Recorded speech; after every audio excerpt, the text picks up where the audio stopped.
Sathyajothi films டிஜி தியாகராஜன் தயாரிப்பில் விஜய் சேதுபதி நித்யாமேனன் நடிக்கும் தலைவன் தலைவி ஜூலை 25 முதல் திரையரங்குகளில்.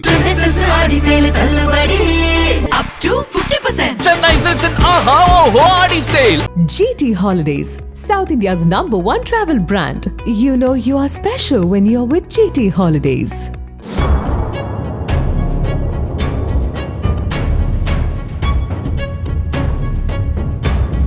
தூத்துக்குடி அருகே மர்மமான முறையில் இளைஞர் உயிரிழந்த வழக்கில் திடீர் திருப்பமாக அவரது சொந்த தந்தையே சிக்கியிருப்பது பேரதிர்ச்சியை ஏற்படுத்தியுள்ளது.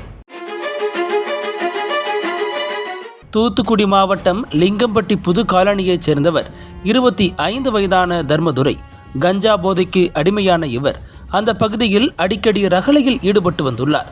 கடந்த 2024ஆம் ஆண்டு 15 வயது சிறுமி ஒருவருக்கு பாலியல் தொந்தரவு செய்த புகாரில் கோவில்பட்டி அனைத்து மகளிர் காவல் நிலைய போலீசார் தர்மதுரையை போக்சோ சட்டத்தின் கீழ் கைது செய்து சிறையில் அடைத்தனர். ஜாமீனில் வெளியே வந்த பின்னர் இவர் சில மாதங்களாக வெளியூரில் தங்கியுள்ளார்.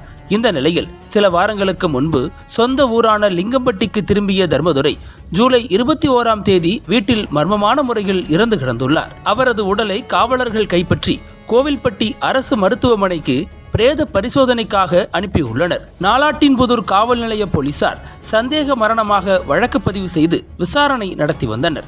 இந்த நிலையில் இன்று வெளியான பிரேத பரிசோதனை அறிக்கையில் தர்மதுரை மூச்சு திணறி உயிரிழந்திருப்பது தெரிய வந்தது. இதையடுத்து காவல்துறையினர் விசாரணையை வேறு கோணத்தில் தீவிரப்படுத்தினர். தர்மதுரையின் தந்தை மருதுபாண்டி மீது சந்தேகம் ஏற்பட்டதால் தனிப்படை போலீசார் அவரை அழைத்துச் சென்று தீவிர விசாரணை மேற்கொண்டனர். இதில் போதைக்கு அடிமையான மகனை தந்தையே தலையணையால் முகத்தை அமுக்கி கொலை செய்திருப்பது தெரிய வந்தது. மருதுபாண்டி காவல்துறையிடம் அளித்த வாக்குமூலத்தில், எனது மகன் தர்மதுரை கஞ்சா மற்றும் மது போதையில் அந்த பகுதி மக்களிடம் தொடர்ந்து தகராறில் ஈடுபட்டு வந்தான். ஜூலை 21ஆம் தேதி இரவு லிங்கம்பட்டி அருகே நடைபெற்ற கோவில் திருவிழாவில் கஞ்சா போதையில் தகராறு செய்துவிட்டு சட்டை முழுவதும் இரத்தக்கரையுடன் வீடு திரும்பினான்.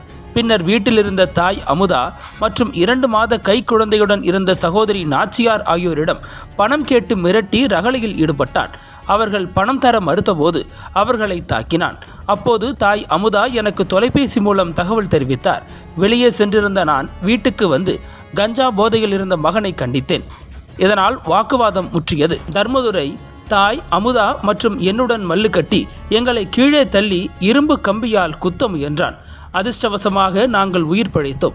அப்போது உங்கள் இருவரையும் நாளைக்குள் முடித்து விடுவேன் என கொலை மிரட்டல் விடுத்தான். இதனால் வீட்டில் இருந்த நாங்கள் அனைவரும் உறவினர் வீட்டுக்கு சென்று விட்டோம்.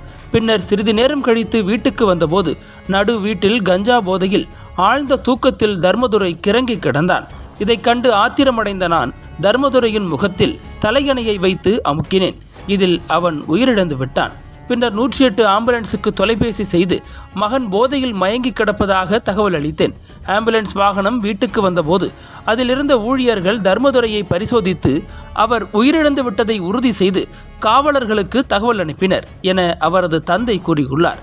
இதையடுத்து சந்தேக மரண வழக்கை கொலை வழக்காக மாற்றி போதைக்கு அடிமையான மகனை தலையணையால் அமுக்கி கொலை செய்த தந்தை மருதுபாண்டியை போலீசார் கைது செய்தனர். கஞ்சா போதைக்கு அடிமையாகி கலவரத்தில் ஈடுபட்டு வந்த சொந்த மகனை தந்தையே கொலை செய்த சம்பவம் தூத்துக்குடி மாவட்டத்தில் பரபரப்பை ஏற்படுத்தியுள்ளது. அனல் பறக்கும் செய்திகளை அப்டேட் செய்து கொள்ள நக்கீரன் களத்தை இப்பவே சப்ஸ்கிரைப் பண்ணுங்க.